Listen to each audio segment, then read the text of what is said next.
آج ہم بات کریں گے ملاقات کے وقت غیروں سے جب ہم ملاقات کرتے ہیں ان سے ملاقات کیسے کی جائے۔ ظاہر ہے کہ جو ہمارا مذہب اسلام ہے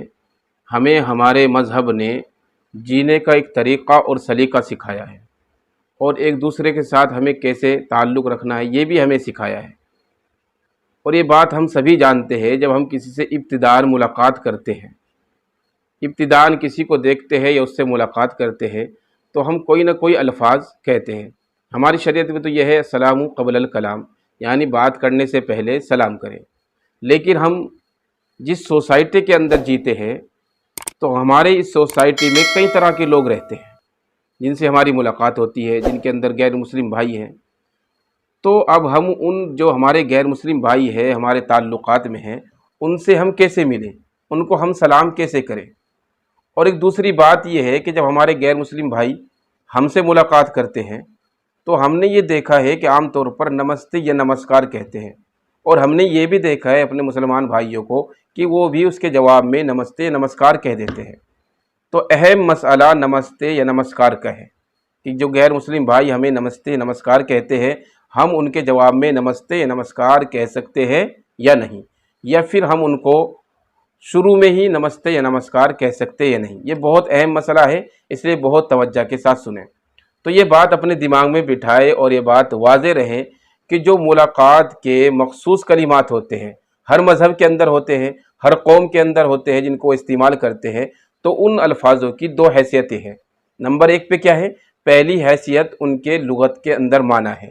اور عام طور پر ان کے معنی دعا یا کلمات ہوتے ہیں ملاقات کرنے والے کے لیے، یہ اظہار ادب ہوتا ہے یا پھر اظہار خوشی ہوتا ہے۔ اور دوسری حیثیت یہ کیا ہے؟ دوسری حیثیت ہے کسی مذہبی شناخت یا پھر کسی قوم کی شناخت، یعنی قومی شناخت اور مذہبی شناخت کی ان الفاظ کی حیثیت ہوتی ہے۔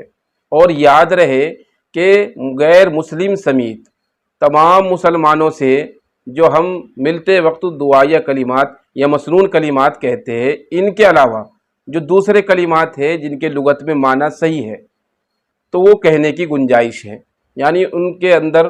کوئی شرکیہ الفاظ نہ ہو یا پھر کوئی کفریہ الفاظ نہ ہو، تو ایسے الفاظوں کا ہم استعمال کر سکتے ہیں۔ لیکن شرط کیا ہے کہ وہ الفاظ قومی شناخت یا مذہبی شناخت کے نہ ہو، یعنی ان الفاظوں سے کسی قوم کی شناخت یا کسی مذہب کی شناخت نہ ہو، اور نہ ان کی مخصوص جو روایتیں ہوتی ہے، جو مخصوص تہذیبیں ہوتی ہے، نہ ان کے اندر وہ آئے۔ اگر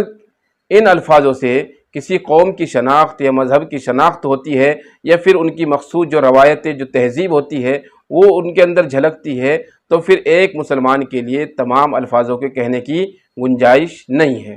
اور اسی طریقے سے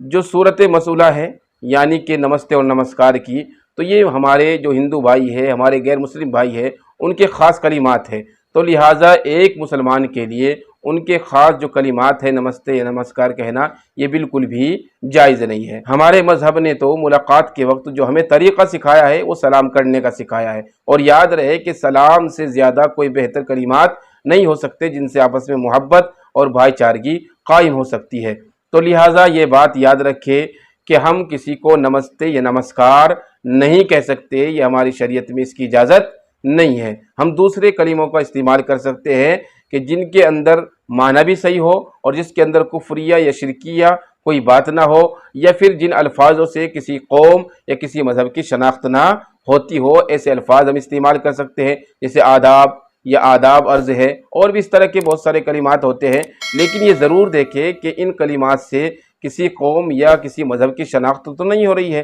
کسی قوم یا مذہب کی پہچان تو نہیں ہو رہی ہے، یا پھر ان کی جو روایتیں ہوتی ہے وہ تو نہیں ان کے اندر جھلک رہی ہے۔ اگر ایسا ہے تو پھر ان کو بھی کہنے کی گنجائش نہیں ہے۔ اور دوسرا مسئلہ کیا ہے؟ دوسرا یہ ہے کہ اگر ہمیں کوئی غیر مسلم نمستے یا نمسکار کہہ دے تو اس کا جواب کیسے دے؟ تو اس کا جواب ہم حداک اللہ کے ذریعے دے سکتے ہیں، اس کی اجازت ہے کہ ہم نمستے یا نمسکار کا جواب حداک اللہ کے ذریعے دیں۔ امید ہے کہ یہ بات آپ تمام حضرات کی سمجھ میں آ گئی ہوگی، اور اب تمام حضرات سے گزارش ہے کہ آپ تمام لوگ اپنی شریعت کے مطابق ہی اپنی زندگی گزاریں، اسی میں ہمارے لیے نفع ہے اور اسی میں ہمارے لیے 100% کامیابی ہے۔